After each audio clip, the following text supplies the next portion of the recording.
গবেষণা সহায়তা দেওয়া হবে, কিন্তু এটা গবেষণার জন্য গবেষণা না, এটা বাংলাদেশের স্বাস্থ্য সমস্যা চিহ্নিত করে সেই সমস্যার সমাধান খোঁজার জন্য গবেষণা করা দরকার।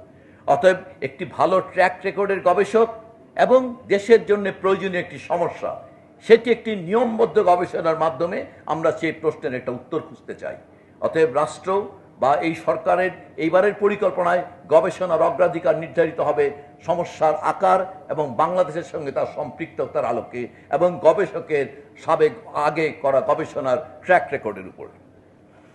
চিকিৎসা শিক্ষাকে আসলে যদি এটাকে গুরুত্ব দিতে চাই, এখানে গুণগত পরিবর্তন আনতে বড় ধরনের পরিবর্তন দরকার। এই শিক্ষকতার পেশাকে আকর্ষণীয় করতে, মর্যাদা সম্পন্ন করতে অনেক অনেক পরিবর্তন দরকার।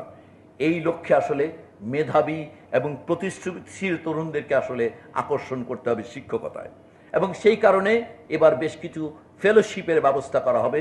বাংলাদেশ মেডিকেল ইউনিভার্সিটি থেকে বিশেষ ফেলোশিপ দেওয়া হবে বিশেষ বিশেষ বিশেষ সাবজেক্টগুলোতে। শিক্ষকদের পদোন্নতির প্রক্রিয়া সহজ এবং গতিশীল করা হবে এবং পেশাগত উৎকর্ষের জন্য যিনি ভালো তার জন্য প্রণোদনা থাকার বন্দোবস্ত করা হবে। তার ফলে সবচেয়ে মেধাবী এবং নিবেদিত প্রাণ শিক্ষার্থীরা ভবিষ্যতে শিক্ষকতাকে পেশা হিসেবে গ্রহণ করবেন, এবং তার ফলে একজন মেধাবী শিক্ষকের সঙ্গে মেধাবী ছাত্রের সম্মিলনের ফলেই একটা মেধাবী প্রজন্ম চিকিৎসক তৈরি হবে। অতএব আমরা এই গুণগত পরিবর্তন চিকিৎসা শিক্ষায় আনার জন্য চেষ্টা করব। আশা করি এই ব্যাপারে আমরা শুরু করে যেতে পারবো, এটা নিশ্চয়ই আগামীতে ধারাবাহিকতা রক্ষা করা হবে।